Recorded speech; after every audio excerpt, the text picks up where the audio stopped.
Nous bénissons le nom de notre Dieu pour nous tous. Dieu nous a réveillés encore ce matin pour cette nouvelle semaine. La paix et la grâce de Dieu se reposent sur vous.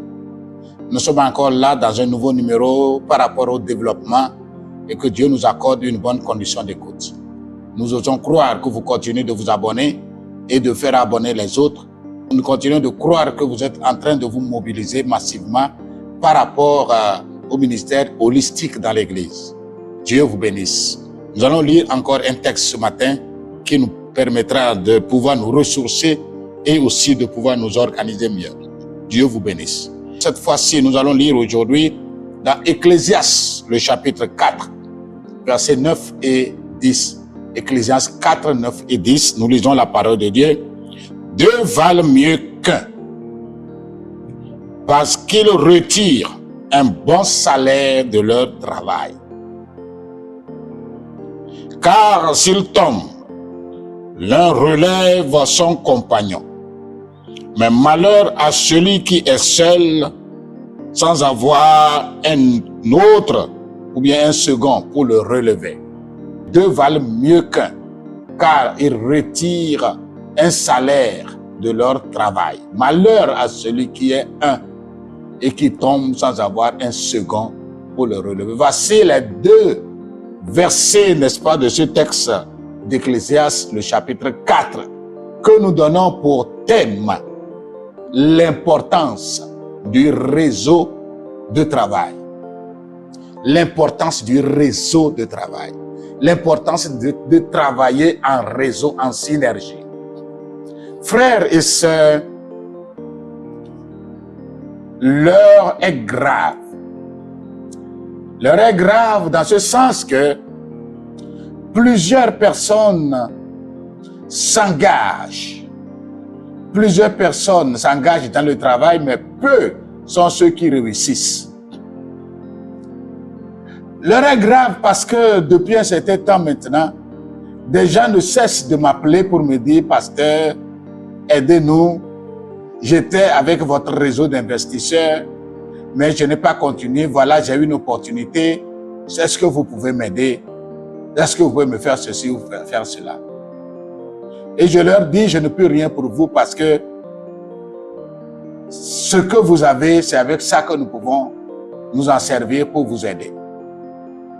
Alors, qu'est-ce que j'aimerais amener quelqu'un ce matin à comprendre et à s'engager à faire? Au travers de ce texte d'Ecclésiaste, il est clair que deux valent mieux qu'un parce qu'il est dit qu'ils retirent un bon salaire de leur travail. Ailleurs, je parlais, n'est-ce pas, de la synergie, l'importance de la synergie.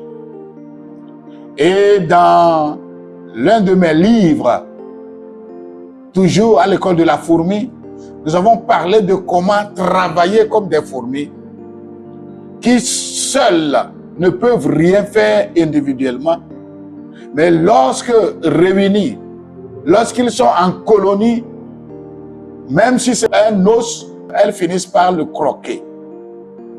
Il est important que les chrétiens comprennent que l'heure qu'il fait est grave, qu'il faut cesser d'être individualiste, qu'il faut cesser de penser que s'unir avec l'autre ne va pas me profiter, qu'il faut penser que moi seul je peux faire, je veux réussir seul. J'ai dit dans l'un de mes numéros que c'est de la sorcellerie que de penser qu'être individualiste est une meilleure façon de vivre. Écoute, nous avons besoin les uns pour les autres pour mieux évoluer ensemble et réussir ensemble. Ceci pour plusieurs raisons. La première raison qui nous amène à parler du réseau d'investisseurs, c'est que nous vivons dans un monde déjà en réseau. Le monde dans lequel nous vivons est un réseautage. Seul, c'est le contexte chrétien où on travaille en rang dispersé par rapport au social, par rapport au matériel. Nous nous réunissons pour prier ensemble. Nous nous réunissons pour construire des temples. Nous nous réunissons, n'est-ce pas, pour prier, pour chanter, pour louer. Mais lorsqu'on nous demande, réunissez-vous, donnez une partie de vos biens ensemble, pour créer de l'entreprise, les gens sont lents à réfléchir dans ce sens. Oui, c'est pourquoi nous pouvons tout avoir sans réussir dans le développement. Parce que le développement impose une vie de communauté, impose une association d'esprit, d'idées et de l'argent, de moyens. Le développement impose, exige que nous puissions réunir tout ce que nous avons comme force. Celui-ci donne son intelligence, l'autre donne son terrain, l'autre donne son argent, l'autre donne son temps, etc. C'est dans ce sens-là que nous pouvons bâtir un développement radieux. Le monde dans lequel nous vivons est déjà en réseau. Aujourd'hui, vous allez voir, des gens se regroupent en réseau. On peut parler, n'est-ce pas, des pays sahéliens. On peut parler, n'est-ce pas, des pays de l'Afrique de l'Ouest, de l'Afrique australe, de l'Afrique centrale et que sais-je encore. Aujourd'hui, nous parlons, n'est-ce pas, des États-Unis d'Amérique. Et c'est un pays fort, composé de combien d'États, je ne sais. Et ils évoluent. Ils sont devenus une puissance à cause, n'est-ce pas, de ce concept de réseautage. Alors, est-ce que nous pouvons comprendre que l'Église a raté des occasions parce que la Bible nous appelait depuis la nuit des temps à travailler en réseau. L'Église primitive était un réseau. Les disciples ont toujours évolué en réseau.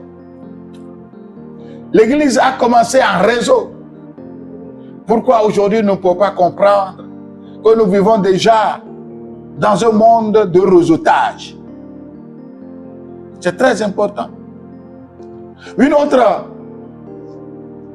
raison pour laquelle le réseautage s'impose à nous qui voulons le développement, c'est que la vie devient de plus en plus chère et isolement pris, on est incapable de résoudre nos petits problèmes. Ensemble, nous pouvons le faire. Je donne quelques exemples seulement. Aujourd'hui, la vie est très chère. La vie est très chère à telle enseigne que si tu veux te construire même une maison, il te faut des millions. Une bonne maison, par exemple, il te faut des millions. Et lorsque tu n'as pas tes petits moyens, tu n'as pas de moyens, tu n'as pas de bonne manière de pouvoir réunir tes moyens, et que tu te comptes sur tes petits moyens là, tu vas prendre toute ta carrière professionnelle pour te construire une maison sans l'achever avant d'aller à la retraite. Alors que, en réseau, nous pouvons nous engager pour construire des maisons. J'ai vu ici à Lomé il n'y a pas longtemps, j'ai visité une famille et j'étais surpris de voir une belle maison à plusieurs niveaux. Et quand j'ai commencé à me renseigner, il me disait que vous voyez cette maison, nous sommes de la même famille et nous nous sommes décidés d'être ensemble. Moi j'ai construit, j'ai amené l'argent, l'autre a amené un peu et nous nous sommes partagés les lieux. L'un a construit le rez-de-chaussée, l'autre a construit là-dessus et l'autre a construit de l'autre côté également. Etc., etc. Ils sont 3, 4, 5 dans des appartements différents et ils sont ensemble. Vous savez que aujourd'hui, si nous pensons que nous sommes en Afrique malheureux, misérables, c'est que nous sommes trop individualistes. Nous pouvons nous organiser, acheter un lot seulement et nous répartir sur ce lot et construire des villas pour habiter et le reste de notre temps, nous allons faire autre chose. Très important.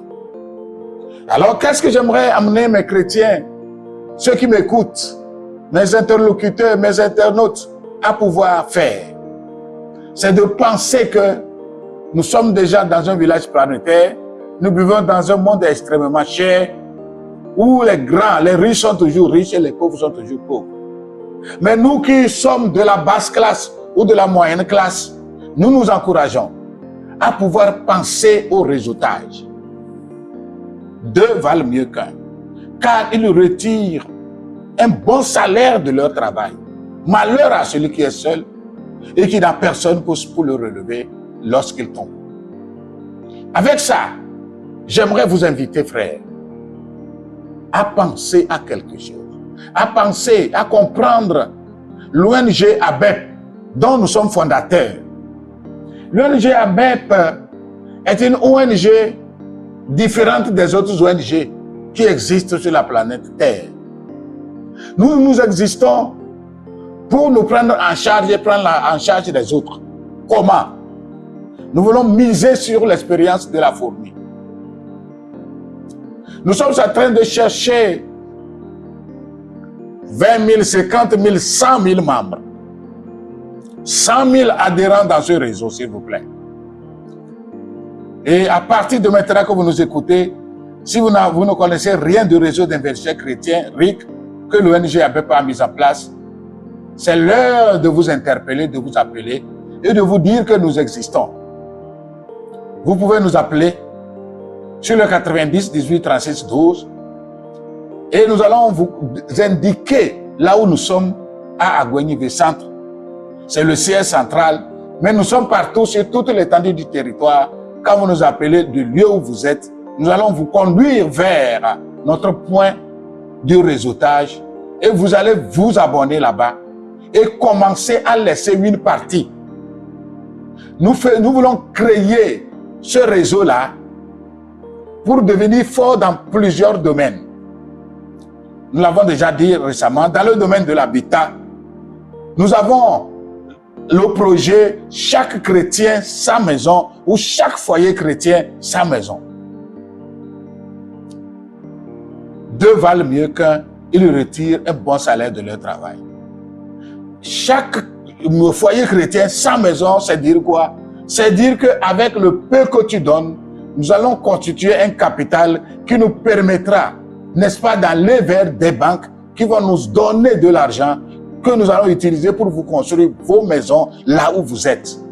La machine est déjà lancée et nous attendons que les adhérents. Donc, si vous êtes intéressés, nous voulons vraiment des adhérents. Si nous avons tout de suite 500 adhérents à hauteur de 10 000 francs par mois seulement, vous êtes partis. Dieu te bénisse. Dieu te bénisse pour venir comprendre que dans ce réseau, nous sommes là pour faire du bien. Et là, avec cela, nous allons lancer, n'est-ce pas, le projet. Et dès que le projet va marcher, combien tu peux donner pour avoir ta maison par mois, tu le feras. Et en 6 mois au maximum, ta maison t'est cédée. Réseau d'investisseurs chrétiens, c'est très bien. Nous voulons vous amener à comprendre que, en dehors, n'est-ce pas, du projet Habitat, nous sommes là, n'est-ce pas, dans l'agriculture, dans l'élevage, dans le reboisement. Nous sommes là également pour encourager et soutenir les bourses d'études, même à l'étranger. Nous sommes là pour les jeunes apprentis qui veulent créer leur atelier, pour les accompagner, s'ils sont avec nous. Nous sommes là également pour les petites entreprises, hein, n'est-ce pas, pour accompagner les jeunes afin qu'ils puissent vraiment venir à bout de leur misère. Nous voulons qu'à partir du réseau d'investisseurs chrétiens, les chrétiens comprennent que nous pouvons évoluer comme nous travaillons seuls. Nous avons des temples, nous avons des lieux de culte, nous avons des centres de prière. Il nous faut maintenant des réseaux d'investisseurs pour que certains problèmes qui ont déjà leur solution ne soient pas problèmes dont les solutions sont cherchées dans les centres de prière alors que les solutions ne sont pas là-bas. Je donne un exemple. La pauvreté n'a pas de solution dans les centres de prière. Il faut chercher le travail. La prière chasse l'esprit de la sorcellerie, mais ne donne pas de compétences au travail. Il faut nous organiser pour travailler. Il faut nous organiser pour nous donner ces compétences au travail. Il faut littéralement créer du travail parce que en Jésus, la sorcellerie n'a plus de pouvoir sur le chrétien engagé. La Bible dit qu'ils vous feront la guerre, mais ils ne vous atteindront pas. Donc, quand vous comprenez cela, là, vous comprenez que vous devez normalement vous engager seulement par rapport au travail et que le tout soit joué dans votre vie. J'aimerais amener quelqu'un à comprendre que le réseau d'investisseurs chrétiens est un impératif aujourd'hui. Travailler en réseau est un impératif aujourd'hui. Pourquoi?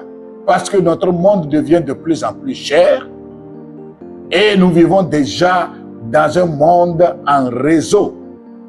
Seuls ceux qui sont dans ces réseaux réussissent. Tu n'es pas dans ce réseau, tu ne réussis pas. Et malheureusement, la plupart des réseaux que vous connaissez sont des réseaux qui n'avantagent pas la foi chrétienne. Et vous n'êtes pas, nous vous encourageons pas à aller vers là. Mais le réseau d'investisseurs chrétiens est votre réseau. Aimez ce réseau, abonnez-vous à ce réseau et vous ne serez jamais déçus. Dieu te bénisse. J'aimerais prier pour toi.